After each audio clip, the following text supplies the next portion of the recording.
I have become completely disillusioned from this world because of some events and from relationships and people. Please suggest something. Very often people hurt us, and when they do, we tend to develop a very gloomy outlook on life altogether. You know, we have to learn to let go of expectations from people. And really, at the end of the day, you can only control your own behavior. You can't control anybody else. And so when people have disappointed you and have hurt you and relationships have gone bad, then it's really, really important for you to take a step back and really find what gives you peace, rediscover your connection with Allah, but at the same time also take care of your own mental, emotional, and physical health. Eat right, do exercise, do things that make you feel good, and also engage in prayer and recitation of Quran, things like that. And don't overwhelm yourself. Don't dwell on thinking about what people have done to you, because that'll eat away at you and you're just going to be miserable. We have physical needs, we have emotional needs, and we have spiritual needs, okay? And for the most part, if your physical and emotional needs are taken care of, then you're able to further yourself spiritually. It becomes easier for you. A lot of times you're going through an emotional kind of trauma. You're literally going through depression. If you were to be diagnosed, you'd be diagnosed with depression, or you have serious anxiety, or you have panic attacks, or you have these things that really need professional help. You need to talk to someone and work through your emotions. You need a counselor, you need a therapist. This is an emotional problem. But then we're told this is a spiritual problem. You're not connected in your salah, you're always sad, you're not optimistic, therefore something is wrong with your iman. That is so bad, because I'm already depressed, and now I'm being told I'm a bad person also. That's not going to help. So when people are in that state, if you find yourself hopeless, disconnected, not interested in doing anything, it's hard for you to get out of bed, what's the point of it all anyway? If you're finding yourself depressed like that, maybe it's good that you seek some professional help. Because getting that psychiatric help, getting that counseling help, I'm telling you, is going to help you spiritually also. Let's not, make our happiness and our peace and our hopes associated with other people. You have to find your peace yourself, and you have to find your peace with Allah. One of the things that a lot of people are suffering from in our times, men and women, is low self-esteem. Right? So you have a very low opinion of yourself. And so when you do find someone who's even remotely interested in you, all of a sudden your world becomes meaningful again, because somebody sees worth in you. And this goes back to his self-worth point, right? And so a lot of people are really gung-ho about getting married to this girl or this guy, because it was the first one who came along, and they're like, well, lightning don't strike twice. I mean, I know what I look like in the mirror, and this person has bad enough of an eyesight to go with this. So, I know, seriously. But this is going on inside the head, that, for a lot of people. But the idea that, nobody else is ever going to come along, I have this chance, even though this is not the perfect kind of person for me, but I should settle. On the one hand, we don't look for someone perfect, but on the other hand, you shouldn't be settling also. And especially as a result of a low opinion of yourself, you shouldn't be doing that. That once you fall in love, apparently, or you are obsessed enough, you're infatuated enough, then logic and common sense and reason and rationality goes out the window. So it doesn't matter how much somebody tries to talk sense into you. Once you've been infatuated enough, you're a mule. You're no good. So if you can come back to humanity a little bit and detox from your obsession, then this conversation actually makes sense. Because if you've gone far enough down the road, you're too emotionally invested to even think about this stuff. Right? So you have to decide where you are. And for just a little additional comment to the, thinking that you're going to change someone once you get married. Well, your parents, who love you more than anyone who will ever love you, can't change you about this issue. Because you want to marry someone, and you're not listening to them, and you're not listening to the fact that you're 16 years old, or that you don't have a job, and any of it. You don't want to hear any of it, and you say they're not perfect, but I can change them. Well, the ones who love you so much and raised you up, they can't change you. How are you going to change anybody else that you don't even know? It doesn't even make any sense. And a lot of times what happens, one of the other issues I've seen here, is that sometimes when you marry someone with the intention that they will complete me, or that they will make me better and all that, we tend to put our self-worth in their hands. Right? We tend to tell ourselves that if my spouse, they're the ones who are going to make me feel better about myself. and they're the ones who are going to make me whole. And we forget that our self-worth is truly defined, at least according to Islam, our self-worth is defined by our relationship with Allah subhanahu wa ta'ala. And that's an amazing, unbreakable thing. That when a person puts their self-worth in their piety or their relationship with Allah subhanahu wa ta'ala, they will be secure in their relationship. Because they don't have that need to have their spouse always tell them that you're amazing or you're perfect, which is all good, alhamdulillah. That's something that spouses should do. They should encourage one another and praise one another, but they don't rely on that single factor to make themselves feel whole or make themselves feel complete. But the Prophet ﷺ is teaching Zahir radiallahu ta'ala an here is that your value doesn't depend on your looks, on how people see you and whether they think you're a valuable person or not. He tells him, sallallahu alayhi wa sallam, he tells Zahir radiallahu ta'ala an, he says, Allah subhanahu wa ta'ala finds you valuable. And here we see the Prophet ﷺ teaching the companions about self-worth, where their self-worth lies. And it's very important that before people jump into a relationship or get into a relationship, they understand that in the end of the day, their spouse may be happy with them, they may be upset at them, they may be proud of them, they may be disappointed with you, like your spouse may be disappointed at you, but your self-worth is directly tied to your relationship with Allah subhanahu wa ta'ala. Love is effortless, or love is supposed to be effortless. That if you love someone and they love you, and if they're your soulmate and all, that love is not going to require any work. That you don't have to put anything into your relationship. You either love the person or you don't. And the reality of the matter is that the truth is that love always requires work.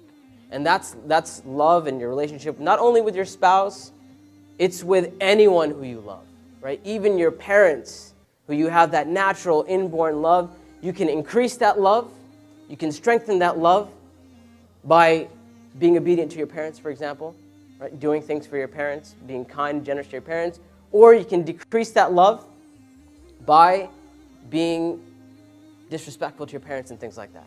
If someone loves you, so they'll tell themselves, like, if this person really loves me, then they will change for me. So they'll tell themselves that, even though, once again, we may not be compatible, we may have a lot of issues, a lot of differences, but we love each other. And inshallah ta'ala, we'll make it work.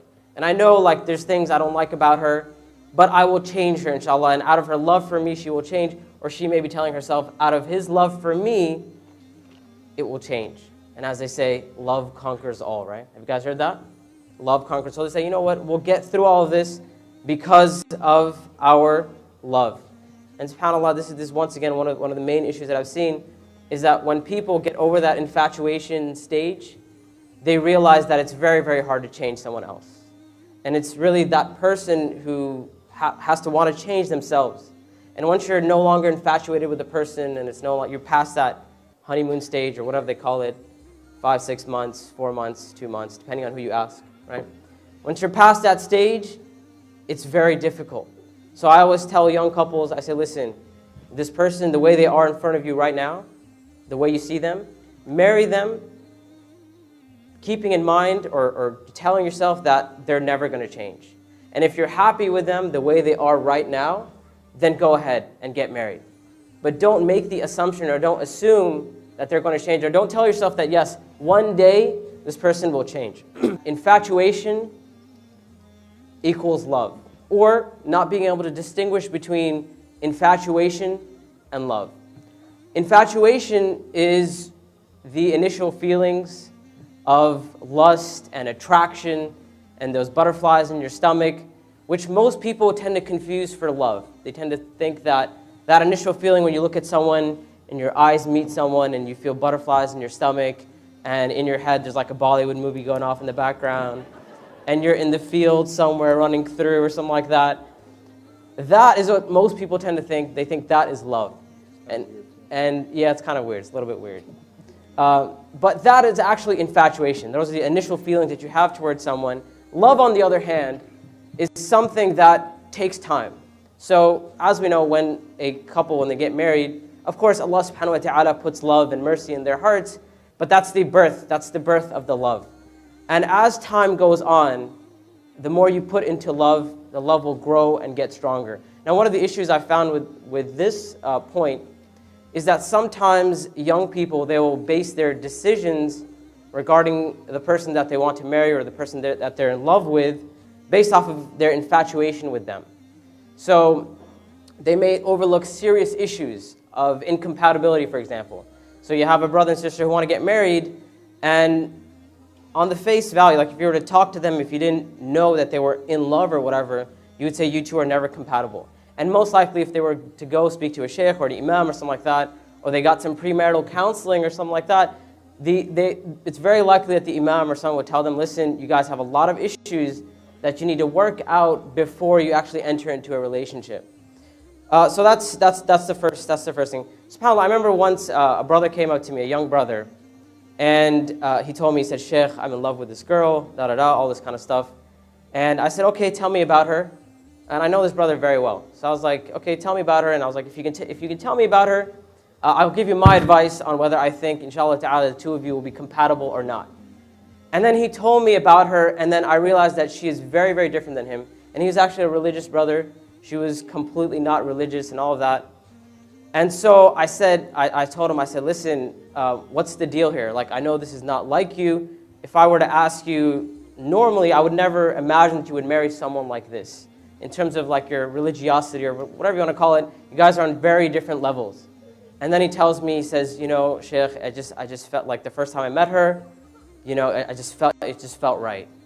And I felt like this is the one. This is my soulmate.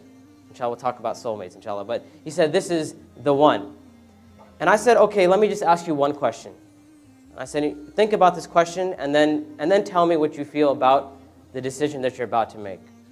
I said, inshallah ta'ala, this girl or this woman, she will, inshallah ta'ala, one day be the mother of your children. She's going to be the person raising your children, giving your children the tarbiyah and upbringing and all of that. Are you comfortable with this person raising your children? And do you foresee any issues?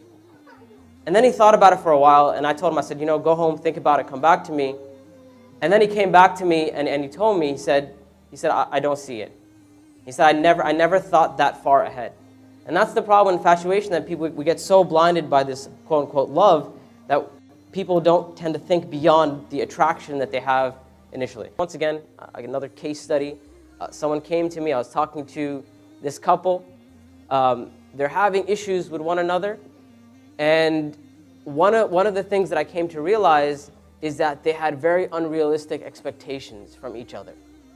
And then one of the problems was that the sister, when talking to her, I realized that her concept of love is very skewed, because she believes that her husband has to love her no matter what, right? Whether she's a good wife or not, what she does or not, it doesn't matter. This is your soulmate. The love will always be there. Right? It does not depend on what you do for your spouse. And same thing happens on the guy's side as well. And especially, I would say especially on the guy's side, where a guy says, you're my wife, you have to love me no matter what. Right? Or especially like if you believe you married your soulmate, that because you're my soulmate, this love will be there. It doesn't matter how we treat each other or what we do, that love cannot be broken. And once again, when people begin to see that their love doesn't have that same factor, and their spouse doesn't love them unconditionally, they may resort to saying something like, maybe you're not the right person for me. Maybe you're not my soulmate, or something like that. So people will get married and they don't understand some basic things that a person should know before they enter into a relationship. For example, just the simple fact or understanding that men and women are different. There are times when women react differently to situations and men react differently. There's nothing you can do to change the person. There's going to be the times when your spouse reacts in a certain way and you just cannot understand it. You have no choice but to accept it. You can bang your head on the wall, you can go crazy, you can pull your hair out, you can do whatever you want, but this is how she understands the situation. You know, having children is one of the most joyous experiences in a person's life. And to start questioning whether or not you even want to bring children into the world must mean you've gone through some very, very heavy things. And I pray that Allah makes those trials, those scars healed, so your view of the world is not so gloomy. Having children is a blessing, and it's a ni'mah of Allah. This world was always full of trials. It's not full of trials right now. It was always full of trials, and it's a mercy of Allah that He put in us the desire to have children and to continue life on this earth. The beauty of this earth and the goodness of this life far outweighs its difficulties. She doesn't know whether, when she's suffering abuse from her husband and her in-laws, whether or not that if she wants to end the marriage because she's suffering from abuse, whether or not she's being patient or not. Meaning, her parents are telling her, you know, this kind of abuse, this kind of humiliation, this kind of insult, or your husband losing his temper at you and getting angry and threatening you, or your in-laws insulting you, and all of those things happens to everybody. It happened to me, happened to, you know, when I was younger, you know, your grandparents did that to me, so it's just life. That's okay. You just have to have sabr. You're overreacting. And so I feel like it's really overwhelming and it's really degrading and humiliating, but my parents tell me that I just don't have enough patience, and I have to, this is just how life is supposed to be. So what is the truth here? Am I not being patient? And I answered her the way I would answer my own sister. If this was my younger sister telling me that this is what she's going through in her family, this is what I would tell her. Listen, marriage and divorce are choices. You marry who you want, and you have the right to divorce when you feel that you are not at peace in that marriage. People came to the Prophet ﷺ asking for a divorce. Women came and asking for a divorce and did not justify their rationale. And even when they did, the Prophet never said to any one of them, just be patient. Never once. Never once. The entire Quran, the exhaustive discourse on divorce, there are several pages dedicated to divorce in Baqarah. There's an entire surah dedicated to the divorce, Surah Al-Talaq, the 65th surah. And yet, Allah Azza wa Jal never once condemned it. Never once said, why, how dare you divorce? He said, in one place, in Surah An-Nisa, He said, you know, and if you are going to divorce them, you know, maybe عَسَىٰ أَن كَرِهْتُمْ شَيْئًا وَيَجْعَلَ اللَّهُ فِيهِ خَيْرًا كَثِيرًا. Maybe you hate something, but Allah put a lot of good in it. Allah put a lot of good in it. But in the very next ayah He says, وَإِنْ أَرَدْتُمْ اسْتِبْدَالَ زَوْجٍ مَكَانَ زَوْجٍ وَآتَيْتُمْ إِحْدَاهُنَّ قِنْطَارًا. And if you still decide to replace a spouse with another, go on and marry somebody else, Allah opened that door. What I'm trying to tell you is not go on and get divorced. Or you don't have to have patience in your marriage. But understand something. If somebody decides that they don't want to be in a relationship because they find it emotionally or any other way abusive, and she even said these words. She said, it seems they can do anything they want and that's okay. And I said, what? Until you have broken bones? She goes, yeah, until then probably everything else is okay. And even if I had broken bones, and some others have told me, even if I had broken bones, my parents would probably tell me, it's okay, it's just one bone. You know? And we don't understand sometimes that psychological torture, emotional torture, degradation and humiliation and abuse and neglect and dismissing somebody, these are serious things. And sometimes husbands do these to wives, and sometimes wives do this to husbands. And when this happens, you have a right to say, I don't want to do this anymore. Let's go seek help. And if you don't want to get help, if you don't want to make changes, then I don't want to be in this abusive relationship anymore. It's okay to draw that line. You're not un-Islamic for wanting to get out of an abusive relationship. You're not. You did not do anything wrong. If you want to get out, that's your call. And you're not a better Muslim or a worse Muslim because you want to get out of an abusive relationship. You should seek therapy. You should seek help. You should do everything you can to save a relationship. But if a relationship has become a one-way street, then no. Then no. Then you're not compelled by Islam to stay. You are not. That is not, I've been trying to understand this religion for the last 20 years. I've been trying to study this book and understand it. I cannot find any justification that people should remain miserable for the sake of Allah. Nope. That is just not the case. So, you know, and by the way, to the parents who say this to their daughters, how dare you? How dare you pass down abuse? We were abused, so it's okay for you to be? This is the mercy you show your kids? We're supposed to never, you know, I can't imagine if my daughter came to me and said that, for me to say to her, it's okay, yeah, I went through that, so it's okay, you can handle it. I couldn't stand it. I can't stand sometimes how people in many of our cultures, Indian, Pakistani culture, I don't know enough about Arab culture to be able to say, in our cultures, to be able to show our face to the community is more important. That's more important. And to show mercy to our children is less important. That to me is disgusting. That to me is disgusting. So may Allah Azza wa Jal, and yes, it does take great strength and great power, but also understand that nobody should be guilting you religiously that you're doing something religiously wrong when you want to get out of abuse, when you want to get out of a miserable situation. If you're unhappy, if you're not satisfied, if you're not being taken care of, if you're falling into, you're getting these evil thoughts in your head because of this abusive relationship, if you have resentment towards your spouse for years and years, why are you in it? The purpose of marriage is لِتَسْكُنُوا إِلَيْهَا, so you can find comfort and peace in them. If the peace isn't there, what are you doing there? And then here's the last one. People give you the crazy example, be like Nuh alayhi salam. He was with his wife for 950 years. If you give that example, then you're saying that this guy's wife is Nuh alayhi salam's wife. That's not the best example to give. And the best examples are those of our Prophet ﷺ and how he taught this ummah how to deal with this subject. There are some things in Islam that are your choice. They are your decision. Allah is not putting that on you. Do it this way or do it that way. If that was, then Allah would have put in His book, it's wrong for you to get divorced, or it's wrong for you to, or these are the reasons you should stay, and these are the reasons you should go. This is Allah's guidance until the end of time.